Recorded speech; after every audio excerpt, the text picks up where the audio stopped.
अस्सलाम वालेकुम। तो जी नेक्स्ट टॉपिक देख लेते हैं। आज हम perfect cubes. Okay, perfect square हमने किया था, ऐसे ही परफेक्ट क्यूब्स है। आपने इसे प्रीवियस लेक्चर देखा होगा। परफेक्ट स्क्वायर हमने कितने इजी मेथड से किया था कि हमने बिल्कुल आपको इसे फिंगर टिप्स पे याद किया था। एग्जाम के अकॉर्डिंग, मल्टीपल के अकॉर्डिंग आपके लिए ये बहुत इंपॉर्टेंट है। चलिए जहाँ हम देखते हैं इसे। Perfect cube is a number that is the result of multiplying an integer by itself 3 times.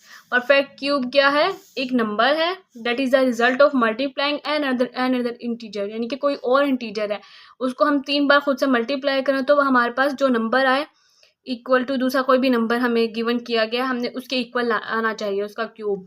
ठीक है, अब इसकी इजी वर्डिंग में हम डेफिनेशन देख लेते हैं कि ताकि आपके लिए आसान हो जाए। आप एग्जाम के हवाले से अगर आपको कहीं डेफिनेशन लिखनी पड़े तो आप ये यूज़ कर सकते हैं इन ईजी वे। आपको इस तरह परफेक्ट स्क्वायर की आपने डेफिनेशन पहले भी इसी तरह की याद की है, तो इसीलिए हमने इसको, अगर आप डिफ़िकल्ट करना चाहें, कुछ जीनियस बच्चे करना चाहें तो इसे भी कर सकते हैं। और अगर परफेक्ट स्क्वायर के अकॉर्डिंग आप इसे करना चाहें, यानी कि उसके साथ बस जहाँ जहाँ परफेक्ट स्क्वायर होगा वहाँ वहाँ आपने लगा देना है परफेक्ट क्यूब। ठीक है, डेफिनेशन में it is an integer to the third power of another integer. कोई भी एक इंटीजर है, वो third power of another integer हो तो उसे क्या कहेंगे? Perfect cube. इसका मतलब बताती हूँ। देखें, फॉर एग्जांपल हमारे पास है 8। 8 एक इंटीजर है जो कि हमें कोई भी दूसरा इंटीजर है जिसका मतलब 2।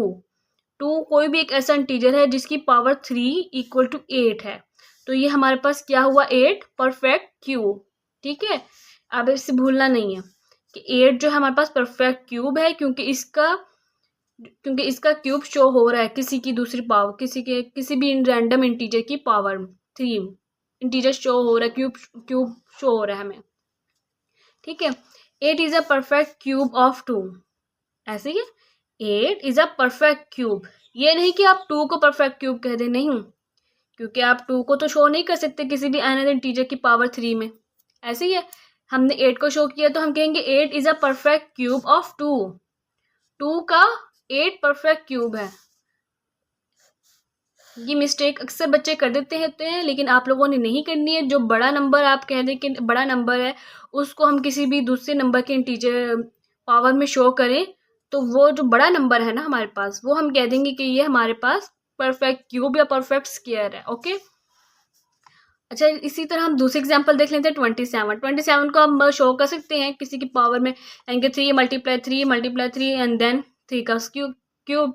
ऐसे ही तो 27 आ रहा है, आप इसे कैलकुलेटर भी कर सकते हैं। 3 3 ज़ा 9, 9 3 ज़ा 27। ऐसे ही है, इक्वल टू 27 आ रहा है। तो 27 is a perfect cube of 3। 27 भी हमने कह दिया कि परफेक्ट क्यूब है 3 का। ओके, हम देख लेते हैं। नेक्स्ट एग्जांपल है 64। अब 64 ऐसा किसका क्यूब बनेगा? परफेक्ट क्यूब ऑफ किसका बनेगा बताएं?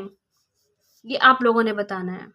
ये आप लोगों का काम है, होमवर्क में आप लोगों ने कमेंट सेक्शन में बताना है इसका आंसर। ओके, अच्छा, नोट कर लें हमारे पास क्यूब और क्यूब रूट में डिफरेंस। ठीक है, क्यूब रूट की आप लोगों ने मिक्स नहीं करना। अभी मैंने वही बात की इससे प्रीवियस लेक्चर में कि वो क्यूब एंड क्यूब रूट में हमेशा डिफरेंस रखना है। अगर आपको कहें कि 1.2 का क्यूब फाइंड करके बताओ तो आपने इसे मल्टीप्लाई करना है बाई इटसेल्फ 3 टाइम्स, इनके 3 बाई से खुद से मल्टीप्लाई करना है। अगर आपको क्यूब रूट का कह दें तो आपने कोई भी नंबर है उसका क्यूब रूट लेना है, यानी कि उसकी जो अंदर जो भी कोई नंबर है उसको डिवाइड करना है ऐसे किसी अनदर इंटीजर की पावर 3 में कि उसका क्यूब रूट से उसका क्यूब कटिंग हो जाए और हमारे पास आंसर एग्जैक्ट बच जाए। फॉर एग्जांपल हम इसे कर लेते हैं थोड़ा सा। 125, यानी कि इसको हम इसी पावर में लिख सकते हैं 5 × 5। 5 × 5 इज इक्वल टू 5⁻³ हम इसे और मजीद खोल के लिख सकते हैं। 5⁻³ का क्यूब रूट को हम खोल के लिख सकते हैं 1/3। जैसे कि हम स्क्वायर रूट को लिख सकते थे 1/2, इसी तरह हमने इसको लिख दिया 1/3। अगर ये डिवाइड हो रहे हो आपस में तो हम इसे ऐसे कट आउट कर सकते हैं, ऐसे ही मल्टीप्लाई में डिवाइड हो जाए तो हमारे पास आंसर क्या आया है? 5। ओके, अब इसे एक दूसरी ट्रिक भी है हमारे पास कि हम इसे दूसरी वे से भी कर सकते हैं। अगर आप कैलकुलेटर ना यूज़ करना चाहें यहाँ पर तो हम इसे बाय हैंड कैसे कर सकते हैं, चलिए जी वो भी देख लेते हैं। ओके, अब देखिए हमारे पास एक कोई भी नंबर है 125 जो हमने पहले किया है कि हमने उसे बाय कैलकुलेटर किया हुआ है। अब हम इसे कर लेते हैं, हमने बाय हैंड इसे कैसे कर सकते हैं जिसमें कैलकुलेटर हमें बिल्कुल ज़रूरत नहीं पड़ेगी। आप जल्दी कर सकते हैं कैलकुलेटर के साथ। अक्सर हमारे 8 के एग्जाम में कह देते हैं कि कैलकुलेटर नहीं ले, कुछ बच्चे साइंटिफिक कैलकुलेटर ले जाते हैं, तो फिर उस केस में आप लोगों के लिए हेल्पफुल रहेगा without calculator techniques tricks. And then देखें आप पेपर्स में आप कोशिश कीजिएगा छोटा कैलकुलेटर जो यूज़ करते हैं क्लास में, जो मैम यूज़ करवाती हैं वही करें, साइंटिफिक कैलकुलेटर यूज़ ना किए। ओके नेक्स्ट कर लेते, चलिए हम इसको कर लेते हैं बाय हैंड। कैसे करते हैं? 5, हमारे पास 5 का क्यूब है क्योंकि ये डिवाइड लास्ट पर हमारे पास ऑड इंटीजर है, तो ये 2 पर तो नहीं जाएगा और ना ही 3 पर जा रहा है, ये ऐसे ही है। तो हम इसे कर लेते हैं 5 पर। 5 2 ज़ा 10 और यहाँ से 2 बचे, 2 कैरी, 5 5 ज़ा 25। देन 25 का 25 5 के टेबल पर रहता है, 5 5 ज़ा 25, देन 5 1 ज़ा 5। ओके अब देखिए आपने 5 का क्यूब है तो हम इसे लिख सकते हैं क्या, 125 का cube root is equal to 5 × 5 × 5, ऐसे ही है। हम इसे ऐसे लिख सकते हैं ना, जैसे हमने बाय प्राइम फैक्टराइजेशन हमने किया है, फैक्टर्स बनाए हैं इसके, देन हम इसको एक फैक्टर में लिख लेते हैं पावर में, 5⁻³ नेक्स्ट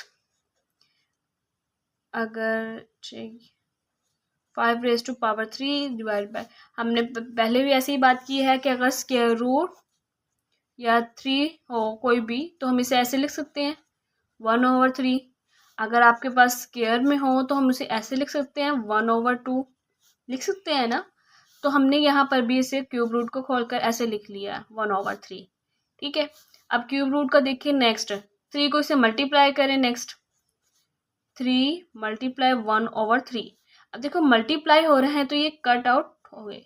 ओके 5⁻⁴ अगर आप 5 की पावर 1 लिखें ना लिखें तो इक्वल ही है 5 के, ऐसे ही।